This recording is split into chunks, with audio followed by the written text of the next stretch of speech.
लक्ष्य जिसके लिए मरने को भी तैयार हो जाएं, लक्ष्य जिसके लिए चोट खाने में भी मजा आए, तड़प चुभन नासू दर्द, वाह मजा आ जाए इस सफर में। लोग गालियां सुनाते जाएं, गलतियां गिनाते जाएं, फटकार लगाते जाएं और हम मुस्कुराकर बस चलते चले जाएं। तुम कौन हो, तुम क्यों हो, ये सब तुम्हारा लक्ष्य बताता है। ये सच है कि जुनून होना चाहिए, ज्वालामुखी जैसा धधकता खून होना चाहिए, पागलपन भी सर पर सवार होना चाहिए, जीत जाने का दिमागी बुखार होना चाहिए, पर थोड़ी समझदारी भी होनी चाहिए। हर रास्ते की चुनौतियों को उखाड़ दो, सारे डर चिंता को उजाड़ दो। लक्ष्य ऐसा हो कि नींद ही ना आए, सफल होना ही है चाहे जान चली जाए। पर कभी कभी हम लक्ष्य के पीछे का लक्ष्य नहीं समझते और एक चक्कर में फंसते चले जाते हैं। इस बात को एक कहानी से समझते हैं।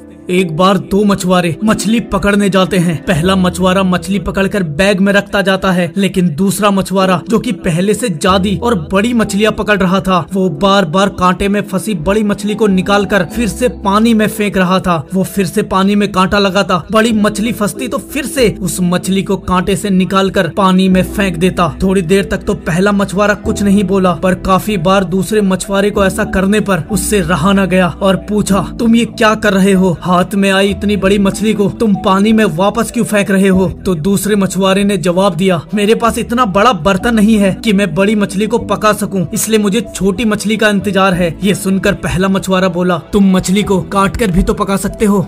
दोस्त, कई बार हम यही गलती करते हैं, छोटी चीज को पाने के चक्कर में बहुत बड़ी चीज को छोड़ते चले जाते हैं। इसलिए हमें अपना लक्ष्य और लक्ष्य के पीछे का लक्ष्य भी पता होना चाहिए, ताकि हर तरीके से हम रास्ता बदल कर भी अपने लक्ष्य को पा सके।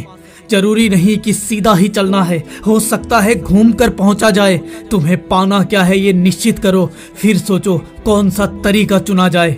जीवन में सबसे जरूरी लक्ष्य होता है, उससे भी जरूरी होना चाहिए उसके पीछे का लक्ष्य। अगर पैसा कमाना है तो किसी एक ही तरीके से क्यों, हो सकता है आसपास में और भी तरीके हों। Health, fitness, name, fame, money, हर चीज के लिए तैयार और हर तरीके के लिए ओपन। यही होती है एक सच्चे योद्धा की पहचान। कहते हैं ना कि बड़ी जंग जीतने के लिए छोटी छोटी जंग हारनी भी पड़ती है। अगर लक्ष्य हर जंग जीतना हो तो कभी नहीं जीत सकोगे। लक्ष्य रखो बड़ी जंग जीतने का और जीतते रहने का। आई होप मैं तुम्हें अपनी बात समझा पाया। अगर अच्छा लगा तो कमेंट में जरूर बताना। अपने लक्ष्य को अपनी पहचान कर, इसके लिए जान भी कुर्बान कर, रगड़ भुजा को और पाले ये सदी। तू जैसा भी है खुद पर अभिमान कर, तू जैसा भी है खुद पर अभिमान कर। और हाँ, मैं जीत के शिखर पर तेरा इंतजार करूंगा। बोल, तू आएगा ना?